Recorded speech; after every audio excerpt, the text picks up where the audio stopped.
This terrible prison in Madagascar was initially built to hold only 800 inmates, yet today it holds over 4,000, making its living conditions one of the worst in the world. At night, prisoners have to sleep sideways and can only turn to the other side upon command. Proper sanitation and hygiene are non-existent, and prisoners have to live among garbage, rodents, and cockroaches. In this video, we will delve into the daily struggles of life within Antanamora prison. Madagascar is one of the most undeveloped countries in the world. The average wage here is less than $33 per month, causing crimes to become rampant. Due to poor medical conditions, Madagascar is one of the few countries where still nearly 100 people die from the plague every year. Walking on the street of Antananarivo, it's hard to believe that it's the capital of a country. And the infamous Antanamora prison sits in the southeast corner of the city, a stark contrast to the animated world of the Hollywood movie Madagascar. At 11 a.m., Ricardo, an inmate convicted of theft, arrives at Antanamora and is admitted through the guard room. He is searched, and all potential weapons, drugs, and mobile phones are confiscated. Even his belt, as it can be used to hurt others or himself if he's desperate enough. Make no mistake, he will be desperate enough. He is housed in the pre-trial block, where he needs to share the space with 700 other inmates, but only has less than 200 beds. He'll be assigned to a group dormitory where the beds are cycled. Only when a prisoner is released will the newcomers have access to his bed. So, for now, this small corner is his new home. But if you think this is already unacceptable, wait and see. The 5 blocks of Antanamora prison are overpopulated with petty criminals, serious felons, and political prisoners. However, over 50% of the inmates have yet to be convicted. It can take up to 5 years for them to be trialed. To maintain an overview of the massive population, a head count is conducted by hand several times a day. The record-keeping system in this prison is painfully antiquated and relies solely on longhand writing. At 5 p.m., the prisoners are gathered in the largest block, where they'll be sent to their cells. Most of them dread this time because overcrowding prevents any form of privacy. Worse, some inmates violate the weaker ones. When the head count is done, the cell doors are closed, and fresh air becomes a thing of yesterday. The humidity and heat increase the activity of fleas and roaches, making the already horrible condition unbearable for the prisoners. The prison regulations stipulate a 2-hour prayer before evening lockup. For some, it's a tiresome chore, but for others, it's necessary to prevent them from going insane. At 7 p.m., all the prisoners are locked in the cells, getting ready for the restless night ahead. 150 prisoners are crammed into a room that can hold only 30 people. The sleeping conditions are absolutely horrendous, as it requires everyone to sleep sideways and in complete body contact with one another. They can only turn the other way upon command from the cell manager. They will be locked up for 12 hours, with no escape from the fleas and rats that crawl on them during the night. Razar, a 43-year-old man arrested for embezzlement, is awaiting trial. He is a decent man who cannot accept sleeping on the floor, so he rented half a bed from another cellmate for $5 a week. But even so, he still can't adapt to the life here, such as the stuffy environment, the stench from the toilet, and the cute little animals like fleas, cockroaches, and rats. At 5 a.m., the prisoners are released from their cells. After 12 hours of breathing the stuffy and stinky air, the doors fly open as the inmates desperately crave fresh air and space. None of them slept more than an hour as they got feasted on by the fleas. The guards are well aware of the harsh and inhuman living conditions here, but there is nothing they can do about it. Foreigner NGOs question about human rights violations here, but trust me, there's none, said one of them. After another sleepless night, Razar is exhausted.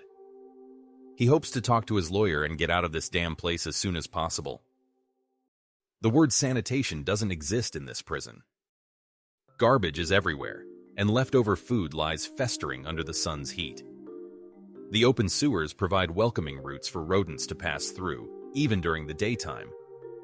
Rat carcasses are scattered across the prison, possibly spreading deadly diseases like the plague. Thankfully, a group of men from the Red Cross intends to do something about this. After all, the plague can easily break out and spread to the rest of Madagascar. According to a rough estimate, there are more than 1,000 rats in this prison. They set up a few rat traps around the cells and caught 80 rats overnight. However, the horrible environment isn't the only problem here. The small infirmary in Antanamora is rife with inmates suffering from malaria, skin diseases, bronchitis, and tuberculosis. Although highly criticized by humanitarian organizations, nothing has changed over the past few years. The sole physician responsible for caring for the sick is overwhelmed and unable to provide proper treatment due to a lack of medicine. Not even basic pain relievers like paracetamol. The infirmary hasn't received any help in years, and donations rarely come. In addition to the horrible hygiene conditions, the food here also deserves its reputation as one of the world's toughest prisons.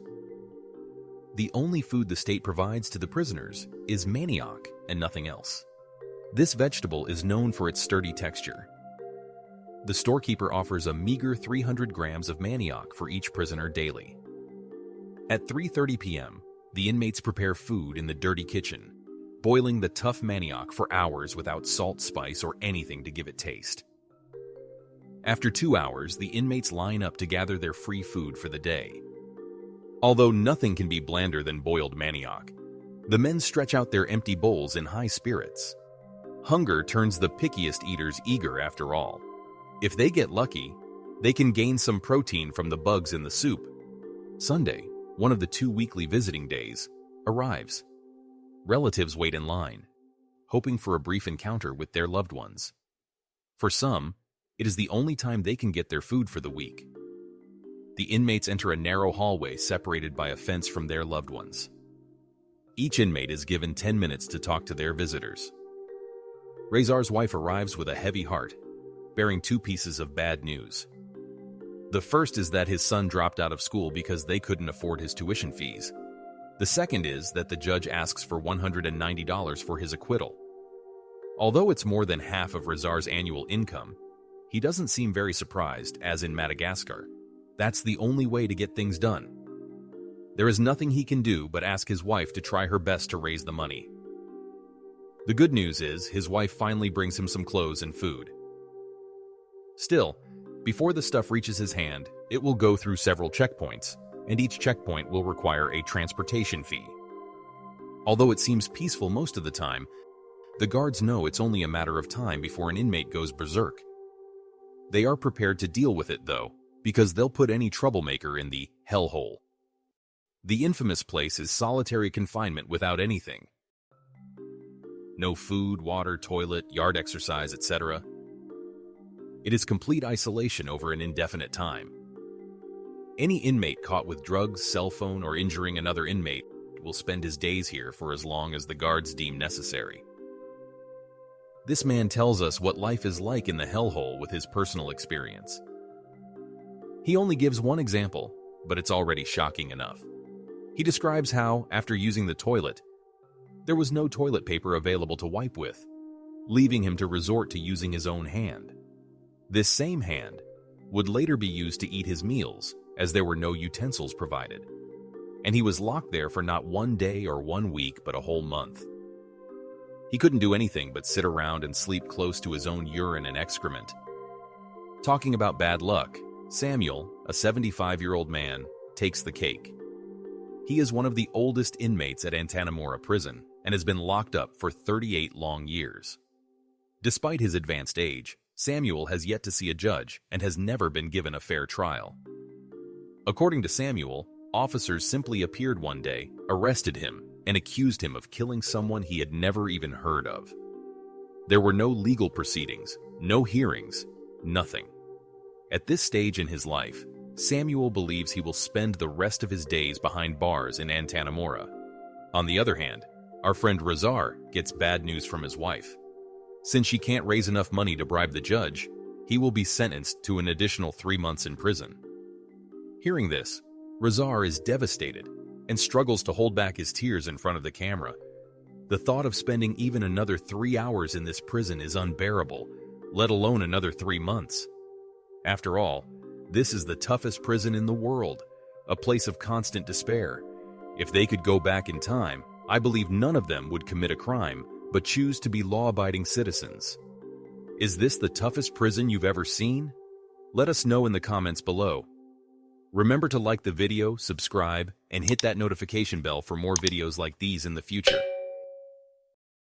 Thanks for watching, and see you in the next one.